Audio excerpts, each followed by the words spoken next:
Hello again, welcome to EpoxAcast. Alright, the next few steps on the forest table are going to be sealing the flock with varathane, a couple of coats of varathane, and pouring the river. Now, I want to do the varathane first so that I don't get any spray from that onto the river. But it's toxic, and I can't do it inside.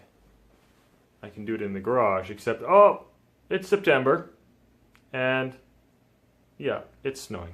It's below zero. The next couple of days, it's going to be below zero. And I've got the con coming out, so I can't wait a few more days for it to go above zero to do this. So I am going to do the river first, and then hopefully cover it up and then spray the varathane after. All right, let's see how it goes. So, of course, first thing I have to do before pouring the river is seal off the edges. As you can see, I'm just using masking tape, but what I'm doing is I'm using Mod Podge, and I'm painting a little bit around the edges and then putting the tape on and then painting around the edges again. So I'll show you what I'm doing here. Rotate you there. Alright, so Mod Podge, garbagey little brush.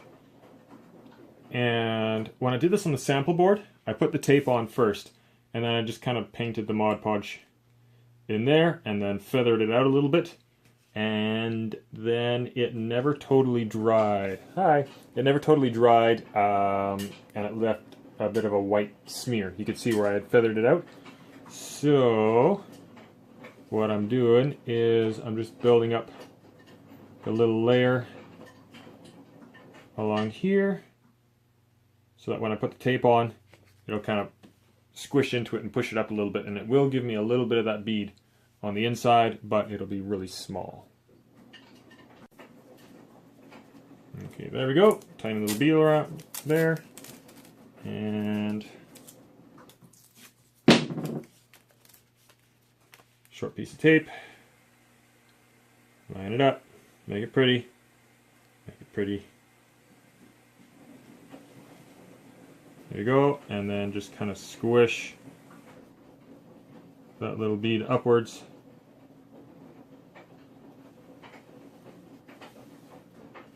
There we go. Let's pick you up, show you the inside of it.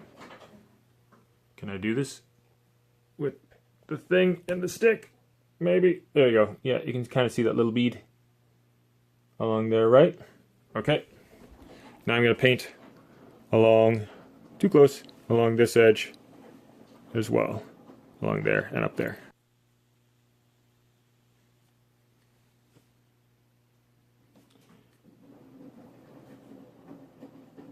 I'm kind of brushing towards the tape, right? So I'm trying to like push it into, if there's a little bit of a lip there, pushing it into there. I have, even though this totally worked on the sample, I have very little confidence that this is actually going to work. So you can see I've actually got the poly that I used to trace some of the shapes with. I'm reusing that and putting that down. And I'm expecting this resin to pour out all over the poly and all over the floor. Maybe it won't. Maybe I'll be surprised, but I'm kind of planning on that happening. Hey, so the river is going to be poured using epoxy, made using epoxy. This is the stuff I'm using here. EpoxAcast 690. Basic calculations on the table. I measured the length of the river in centimeters times 4 inches wide times a 1/4 inch deep, so times nothing, was 160 cubic centimeters, which equals, according to Google, 2.5 approximately liters. So this guy here, I'm going to be mixing in here. This is a little under 2 liters, but I'm still paranoid about not having sealed this thing perfectly, haha. So I don't mind doing this in 2 pours. I don't want to do one of the tables and then pour another one of the tables, of course, because if I pigment it and it's a little bit off, that's not good. But if I do a thin layer in one color and then a top layer in another color, I don't think you'll ever see the difference in the batches. So I really only want to do 1.5 liters realistically on this pour, and just make sure it's not leaking. Right? Here we go. Okay, doing this on the floor for what I think are obvious reasons.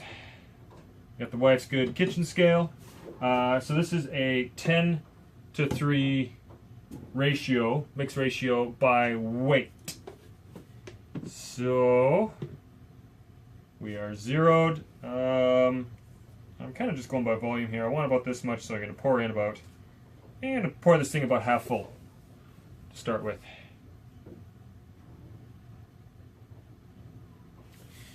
And now I'm pausing because I'm wondering, do I want to pour this into a separate cup and then pour it into there? I think that's what you're supposed to do. Dang it! Okay, new idea. Ha ha ha. 0. No! Off. I'm going to pour it into here and then pour it into there. Yeah. Go, do it!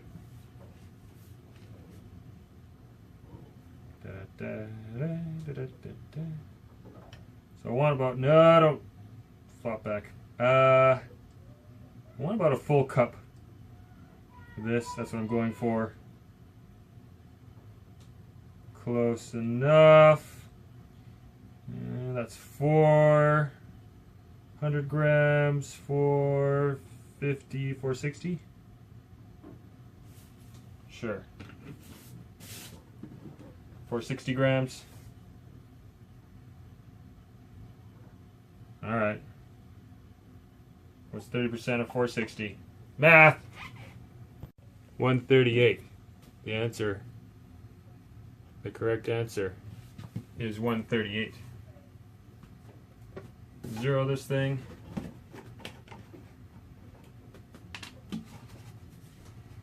$138.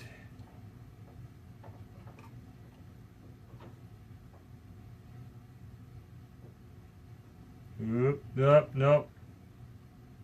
1, 30, 33, 38, 41, close enough.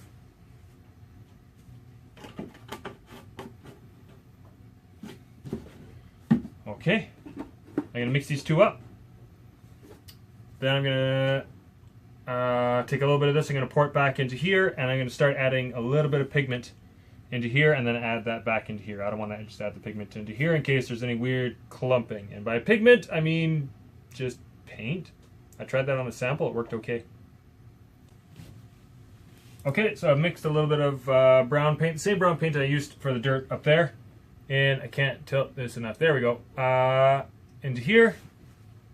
Just pour a little bit of the resin in, a little bit of paint in, mix it up. Now I can slowly add it to the big mix here without needing to worry about it being too dark, right? I can just slowly add this in until I'm happy with it. Now I do have, I can even see it in here, I know you can't, little dots of paint that didn't quite smooth out. So it almost looks a little bit dusty. Obviously if you used the proper pigment for this, you wouldn't have this problem. But I'm cool with it. It's going to be on the bottom layer of this water. I don't think you're going to see through the top layer into this and see those little bits. And if you did, they're going to be dark against a dark background. And even yet, if you still did, it's going to look like silt. Right? Right.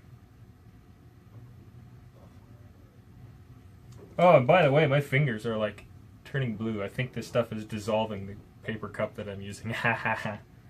So I got a garbage can ready to go in case there's a catastrophe. Alright, well, a little bit more mixing and I'll be ready for a pour. Okay, I've got the area cleaned up. I'm ready to pour. I got emergency toilet paper ready to go. And let's see. By the way, that's the color. Oh, I'm nervous. Oh, it's so pretty.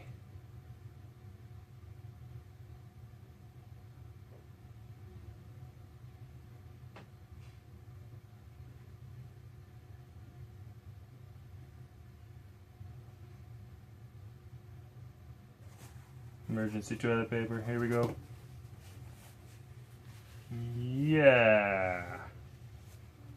Okay. So I'm going to do all 3 tables.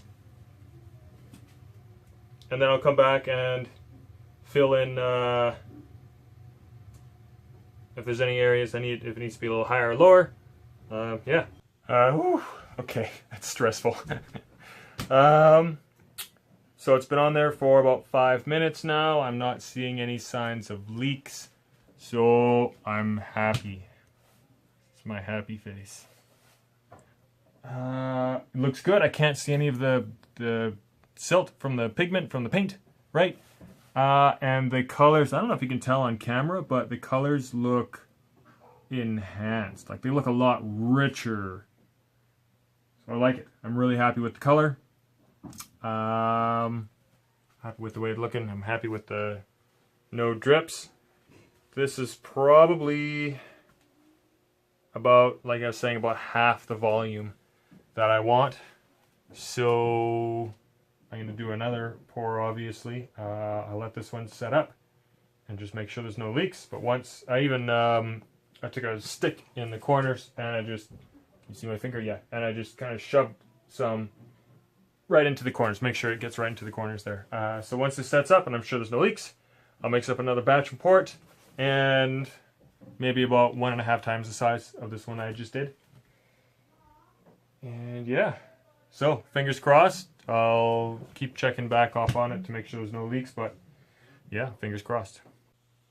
Alrighty, the resin has cured. It's good and strong. The first coat, I gave it 24 hours to set. And the second pour, I gave it about 3 days. And I'm very confident now that it's very solid. I'm good with the thickness. I've already taken off the tape on here. And you can see the glue marks around where I had the edge of the tape here. And I don't think the resin even leaked from here into the tape. I think that first layer of glue actually was a good enough barrier, but I'm glad I had that second layer of glue as a backup. We finally got nice enough weather. It's above 0. So now I can put on some Varathane. And I'm using the satin finish so that it's not too glossy. And just a couple of coats on there.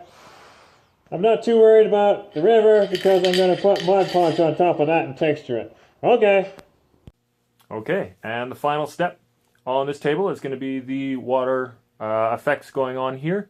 I'm using Mod Podge and an ugly brush and stipple it on, blow it with the brush, and that's it. It actually goes pretty quick and dries really fast, so I'm only doing small sections at a time. There we are. It's got to be, you got to have a bit of thickness on here. If it's too thin, you don't really see it. And again, these brush marks, just make sure, just stipple that a little bit. Otherwise, when I'm blowing, it might not quite get rid of that. Yeah, that's a big enough area. There we go.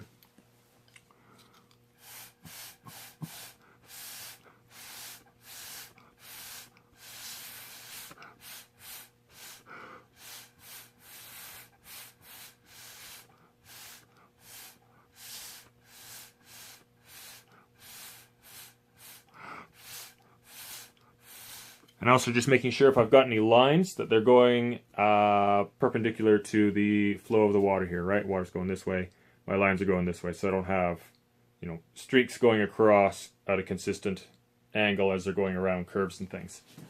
All right, time to do a whole bunch of this. Hopefully I don't pass out. Okay, first board is done. There we go. And you can see as I go along here, back to where I started, it's slowly starting to dry. And it's almost dry over here. And if we get close, we look at that glare, you can see what I'm doing there, right?